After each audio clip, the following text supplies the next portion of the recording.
Welcome to episode 2 of Architects of Acceleration. I'm your moderator, Phil Rashe, founder of Structure Research. In our last episode, we looked at the design of Applied Digital's Ellendale campus, touching on what it is and why it matters. This episode is all about construction, what it takes to turn a bold vision into a functioning, high-density, AI-focused campus in rural North America. We're talking about 100 megawatts of infrastructure built under pressure in a remote location. So to walk us through it, I'm joined by 3 gentlemen here, Brad Barton, Derek Hoeschen, and Chris Schuler. I'll make some quick introductions and we'll jump right in it. So Brad Barton is Applied Digital's EVP of Development. Brad helped shape and execute the vision behind the Ellendale data center build. Derek Hoeschen is with McGough Construction. McGough Construction. He's the project executive. He brings the builder's perspective, managing the pace, the pressure, and the day-to-day operations on site. Rounding out today's panel is Chris Schuler, owner of Century Builder, a local North Dakota firm that's played a key role in construction and community integration on the project. So yeah, let's jump right into it. Open-ended for all of you. We'll start with Brad, but you weren't easing into this. This was a fast, full-scale, high-density build. Can you set the scene for us? Give us some context and background for our audience. Yeah, absolutely, Phil. And I think what's most exciting about this project to me is back in April of 22, we started dreaming up some version of this project. And I sat at dinner with my CFO talking about let's figure out how we can do 10 megawatt builds and 10 megawatt chunks and takedowns. He stopped me and he said, "No, Brad, we're talking 100 megawatt takedowns." I remember being like, what in the heck is going on? Coming from a world of data center building for over a decade, the 10 megawatts were considered to be pretty big deals. Those were big co-location or wholesale deals that got done in the market. Applied had the big hairy goal of doing something bigger and accommodating to these AI workloads that were coming. So there was a couple of things we identified, and some of the most important things that we identified were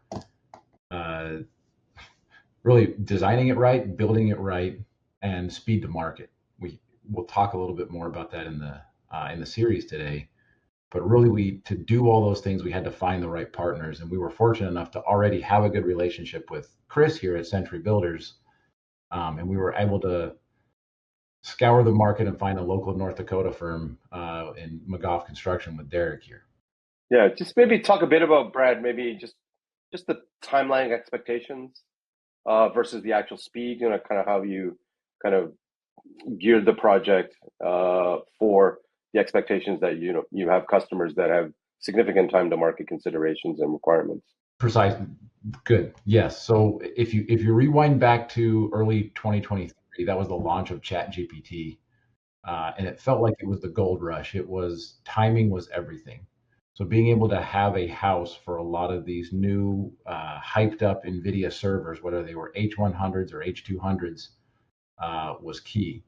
So our leadership communicated to us the importance of getting this done as quickly as we possibly could to have that speculative data center that would be ready as soon as we possibly could. So we leveraged a lot of relationships with, like I mentioned, Chris and Derek here, but even further into our MEP partners that dove into some offsite activities that allowed us to go even faster at a higher quality. So that involved a lot of coordination, of course, across design, engineering, construction, supply chains. I think we want to get Derek and Chris kind of to talk a bit about that, kind of those early stages, how that all came together. Maybe start with you, Chris. Yeah, early on, as Brad said, very, very aggressive schedule. Essentially, we were given a timeline, and we were just working backwards from that. At Century here, our main focus on this project was core and shell, and then just developing the site to allow McGough to step in and do the MEP fit out. So we started off quickly by just essentially as soon as we had civil plans, we had equipment on site, essentially waiting. And the minute we got the plans, we kicked off the project while we were still in pre-construction design of the building. So we started building up sites, and then the kind of cadence went along. It was just that it was every trade essentially came in as quickly as possible right behind the other. So it was a big orchestra, but it worked out really well. And one of the feathers in my cap, I guess, is grew up in the region, been here my whole life. we've over the years, we've developed a lot of very amazing relationships with trade partners, subcontractors. So it's been, we've always had a good resource pool to pull from. So it was made the job not as complicated as it first seemed. But yeah, Applied is very extremely aggressive, and we wanted to come through and hit the deadlines, and that's what we did. Derek? Yeah, this has been a very exciting project. I reflect back not long ago, not even a year and a half ago is when the three of us met, Brad and Chris and I, and started building the team out for the project. And it's not long ago, the three of us just kind of were first meeting and developing a strategy to build this project as fast as we can. And it's a big project. The stakes are high. It's been extremely fun. It's one of the most exciting projects I've been on in a long time, if not ever. So it's been a lot of hard work, but it's been a blast doing it. With the location of the project, it presented a lot of challenges for a project of this size. It's relatively in the middle of nowhere when it comes to a project of this scale, and so selecting contractors and other trade partners for a project it's a big deal, right? You got to arrive at the right person for the job to be able to execute. And if you miss on that, if you don't do it right, it's not going to go as well as it can. So we put a lot of effort, the three of us, talking about our approach to how we're going to build this project. And, finding the right trade partners is key. You don't want to end up with a square peg in a round hole and, fighting it the whole time. So we put a lot of emphasis on that up front. And, during that time, we were interviewing a lot of contractors locally, regionally, and nationally, interviewing them and picking their brain on the best approach for this project, largely because of the location. And, through that process of interviewing a wide range of contractors, from local contractors to national data center experts, through that process, it really revealed an approach that we took, and it was new. It was something that we hadn't done at this scale ever. And what that approach was, we arrived at the solution of we wanted to hire the contractors regionally, locally, with the most amount of resources.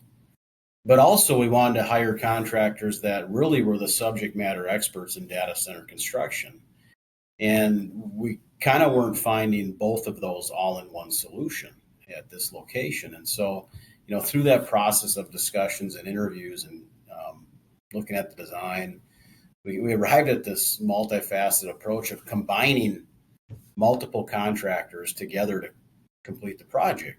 A combination of, the largest contractors in North Dakota with the most resources, manpower, if you will, and combining them with a larger subject matter expert to tackle a project. And that approach has gone really well. And I'm referring to, in particular, the mechanical electrical trades. On a data center project of this scale, unlike other types of projects, it's really heavily weighted on the electrical and mechanical scopes of work. Those two scopes of work represent, over 2/3 of the project volume in and of itself. And that's non-traditional. So it's really heavily weighted those trades. And through that approach, we were able to combine local manpower resources with, regional subject matter experts, and combine the expertise with the manpower for a really good solution. And it's working really well.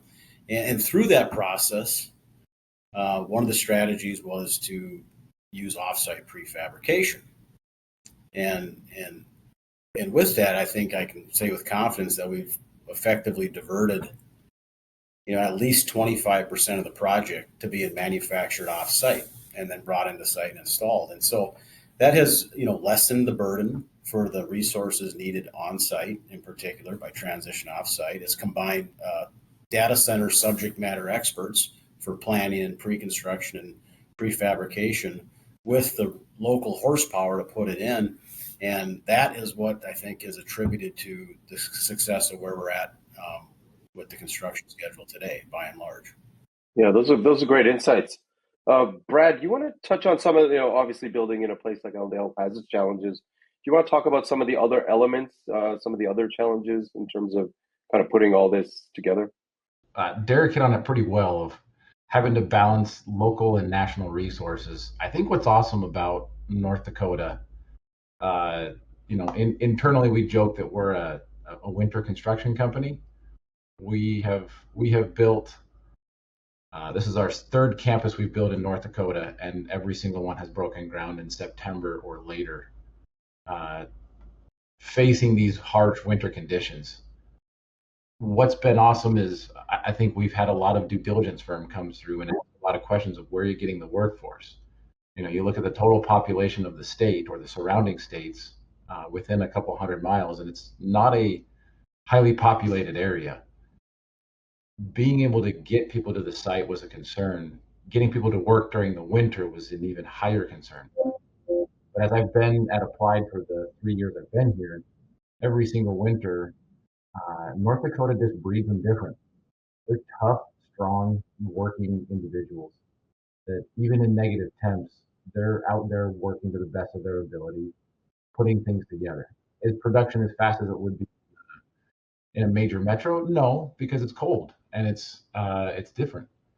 But that production still exists, and having people like Chris and Derek to help us further those relationships and optimize that so we can meet those timelines has been something really beneficial for us. Mhm. How about on the logistics side, like just kind of putting everything together? What kind of challenges you think were unique to the area, unique to the project? I mean, I could probably list a shorter list of what wasn't unique or challenging, but probably something to list is just where are we housing everybody?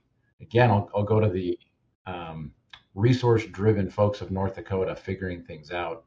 We started to provide some small doses of housing, some small doses of relationships with developers, and to house 600 people in a town of 900 people is quite difficult.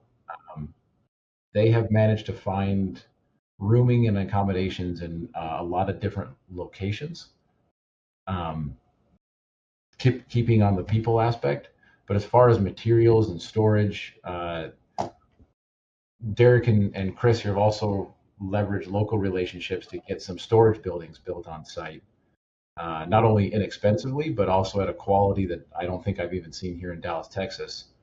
Um, and at a speed that just matched what we need to cover things up for winter.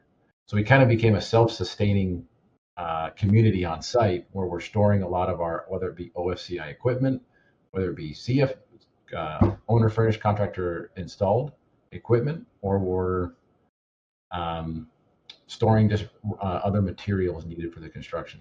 Kind of adding on to what Brad was saying, one of the challenges is just the proximity to resources. So just for example, like just the concrete that was required for the interior and exterior of the building and the footings and foundation is about 3,000 concrete trucks or 3,100 cubic yards. So it's a very we can't drive them that far. We couldn't get the quantity. So even that solve was just essentially bringing an offsite batch plant and setting up and batching concrete on the actual site. So essentially, as Brad was saying, we kind of built our own infrastructure in the area to accommodate the construction speed. So we weren't having to pull from multiple different resources. So yeah, it worked really well. It's a big undertaking, but yeah. Oh, great insights. Maybe just kind of an open-ended question to all of you.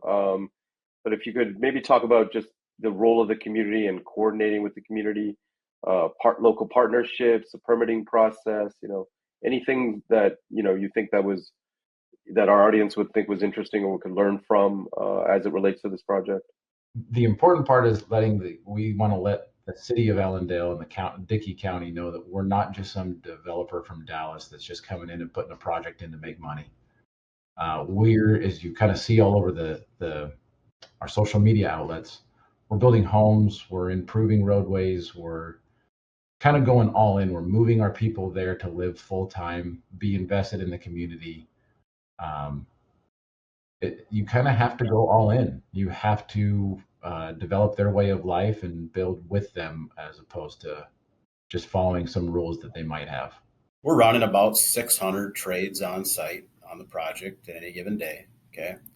And sure, we've casted a wide net nationwide. We're attracting talent from all over the country, but a large portion of the employees on site are from the area, right? They're from North Dakota, South Dakota, Minnesota, and and and we don't want to be a disruption to the community. And what's good having a lot of local players here is they're from the area and they have friends and they have family and they hunt here and they fish and so there's a lot of ties that bring that together, which creates a level of respect for the town, the community, to sort of tread lightly, not be disruptive.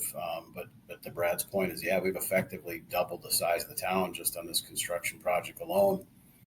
And not only have we figured out the construction project, but we figured out how to develop the logistics to get to the project. Just a year and a half ago, the site that we're working on was literally a wetland, cattails, mud, water, a little minimum maintenance two tire track road that led to the site.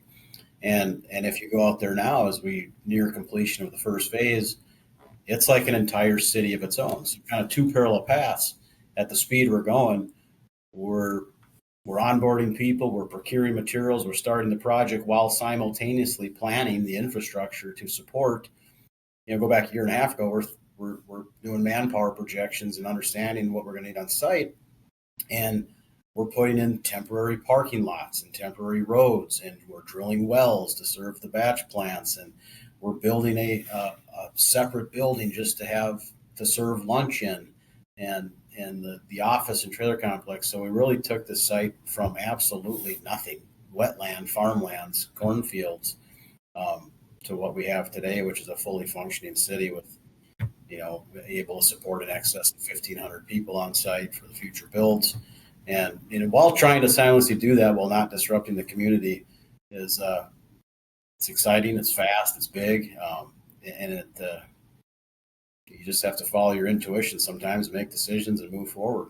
Yeah, I was just going to say, just growing up here, the one thing I would say how Applied approached it, which was very commendable, is just they did the community outreach first, which we've done a lot of projects in rural North Dakota. It's very common, obviously, but a lot of times it's kind of permitted under the radar, and we start, and then all of a sudden, the locals are out with pitchforks.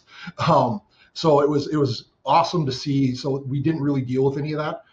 There was, obviously, small towns, people are adverse to change, good and bad, so just that is part of it. But they did as good a job as they was humanly possible to make everybody comfortable. They injected capital into multiple local businesses before we even started.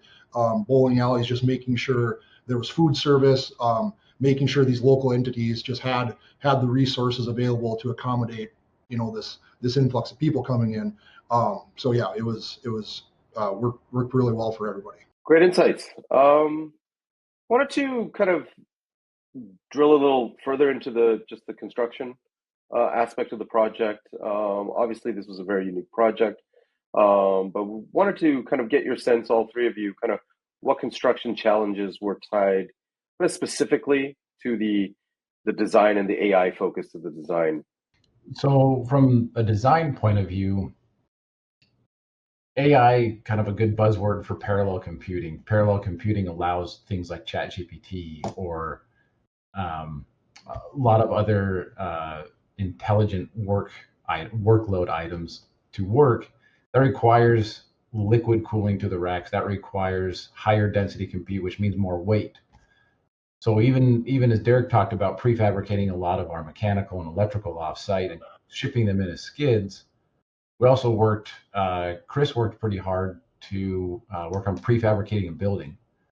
Talk about building things off site. Traditionally, here in the South, we would treat this as a steel and tilt up building that's quick, easy, efficient, and you tilt the concrete up and move. Chris worked with a local firm out of South Dakota to make a precast building. And that precast building also, the precaster had never seen some of the weights that we were asking for because of how heavy these racks are going to be. per square foot. So we had to kind of stretch their engineering limits. Going on what Brad was saying is, so for example, like a floor loading in a typical warehouse is 100, 150 pounds per square foot. We were looking at 400 pounds per square foot was the ask with this structure due to the data racks. So it was, a lot of resources were pulled in from different firms just to make sure the engineering was right. Again, the panels were cast off site, so instead of a traditional precast, just concrete wall tilt up, this is a concrete panel with insulated foam and then concrete on the backside. So essentially, it has an R value, so there's no facade required. So they were able to cast the panels and then they haul them in on a semi, and then tilt everything up in place. So like a big erector set. Yeah, and the balance between our approach to the project, where Century took the core and shell and then McGough took the build out, it's worked really well because the speed that we're going with Applied Digital here, it's a little bit atypical. In construction now, it's not uncommon to fully model and detail and coordinate a building, before you start and while you start. And we made a conscious decision, this team here, early on in the project, to not do that in every aspect. In fact, we enabled the Century team to move forward with the precast building and the core and shell of the building prior to having all the mechanical design. Not even fully modeled, but not even designed yet. And in a project this magnitude, you don't see that too often. But the team worked closely together to make a conscious decision to let the building move forward ahead of the mechanical design, and then knowing that decision was made, we designed the mechanical systems, electrical systems inside the building with that in mind, that the structure is fixed, it's already underway, it's going, and that we timed it just right so that when that structure was up, we followed immediately putting the stuff inside the building, and a little bit non-traditional this day and age to not fully BIM model and coordinate a design, prior to implementing it. But this team made a conscious decision to do that. And it actually worked out well and has, again, attributed to the speed of the building, the speed of the project, releasing that core and shell, getting it going early, not waiting for the mechanical design. It was a kind of a tough pill to swallow. Are we really going to do this? And it was an educated decision, and we made it, and it's worked out well. It's attributed to the speed of the project. I want to touch a little bit on the liquid cooling infrastructure and how that, just kind of construction, how that impacted kind of how you approached it and the process. What are things you learned or came across and some of the challenges? I was going to say, the only challenge I would say is just obviously just the volume of equipment. As Brad had said earlier, the standard build is probably, a 10, 15 megawatt across the states. And this was 10 times that. So that's where the challenge lies, is to, get all the equipment in place, get the delivery coordinated, get that all scheduled out, and get it in place and tested. So. Yeah, I agree with both of them. I think it's just putting a lot of heavy equipment in a really small area. It's likened it unto the old data centers are like building single family homes. This is now building a skyscraper, putting the same amount of people in the same square footage, just going vertical. So there's a lot more weight and there's a lot more considerations to go vertical.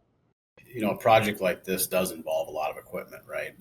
We're talking roughly 1,500 pieces of owner furnished equipment that, starts out a year ahead of time with a purchase order, and managing that equipment right down to the delivery and putting it inside the building. You got 1,500 pieces of equipment across about a 6-month time span. Yeah, the project's a year long, but really, the window of time when we're taking that equipment to site, you divide that 1,500 pieces into, a number of 6 months or so, and drill down in the amount of deliveries per day. And mind you, these pieces of equipment range from, the size of a small car to the size of a school bus. And, on this particular facility, we've got a lot of external dry coolers for the liquid cooling system, large, each one's the size of a school bus. There's 130 of them, and they came in over the course of 3 months. And so orchestrating those deliveries down to the minute, that started off as a purchase order a year ago, and all the phone calls and conversations with the third-party logistics and the trucking companies, right down to the truck driver trying to navigate him how to find the site.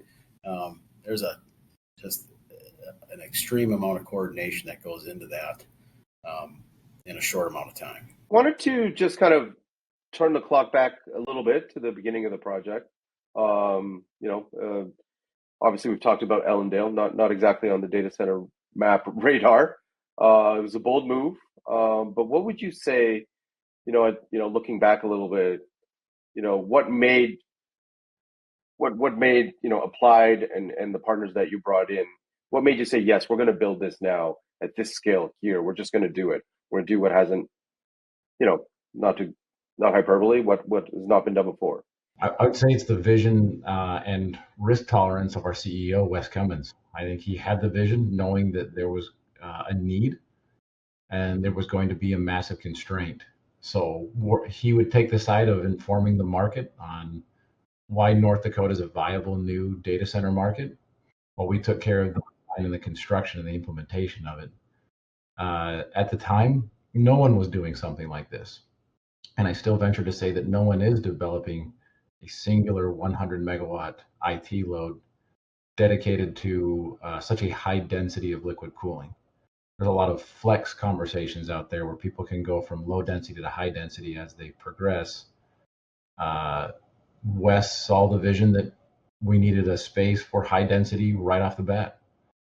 And it's Ellendale has been literally the perfect location for this because of that constrained power, because of the availability of it, and all the stuff we talked about today. People have just been able to rally around something that even people in major metros haven't seen. Well, and one thing I would add too is it was kind of North Dakota seems to be just as a market whole always overlooked.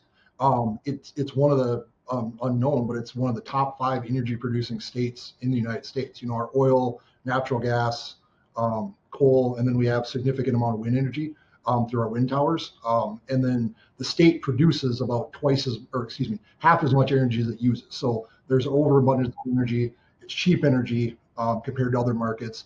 And then our speed to construction, it's not like, other municipalities where it's a year or 2 years to get a permit. We could be within 30 days, depending on, if it's a township or something like that. You can start construction very, very quickly once land acquisition is done. So it's a great place to be. Parting question. I mean, anything, that you would do differently, or what was the kind of the highlight, the biggest thing that you learned from the project? I was going to say for me, it was looking at things a different way. Just because initially, just on paper, the ask is very uncomfortable. It was how do we do this? But when you start to actually map it out and work it backwards, and again, it's a considerable more hours than a typical job. It's far more man hours. It's a lot more asked for the guys to work weekends, holidays. So that part of it. But once you started putting it on paper and putting it in place, it actually it fell together. And then now it's kind of just the standard for us now. So it's like as we're doing this, every new trade that comes on, they know the drill. It's where the schedule is the only thing that matters. And if we have to work 20 hours a day or 24 hours a day, that's what happens. So it's been seeing everything come together has been, more comfortable from being uncomfortable. I would be a fortune teller if I could start it over again. With NVIDIA releasing a new computer every couple of months, it feels like the needs of the tenant as they're figuring out how they're deploying their AI ready equipment has changed, and it's had our building flex a little bit more than we would like to get ready for some of these new builds or these new requirements. So I would love to know, what I know now, maybe a year and a half would have informed our design just even more. But otherwise, despite all of that, we've gotten through a lot of challenges and trials and going to deliver on time, which is frankly amazing and just awesome, and a testament to these guys working so hard for us. Great. Appreciate the insights. That wraps up episode 2 of Architects of Acceleration. And today we saw what it takes to bring 100 megawatts of AI-ready infrastructure to life on time in a rural location with performance in mind. Just next up, just to give you a preview, community. In episode 3, we'll talk about what it means to build with a place, not just on top of it. You'll hear how Applied Digital is working with local leaders, educators, and residents to make Ellendale a true partner in the success of this campus. Thanks again for watching. If you'd like to connect, head to applieddigital.com or find Applied Digital on LinkedIn. See you next time. Thanks.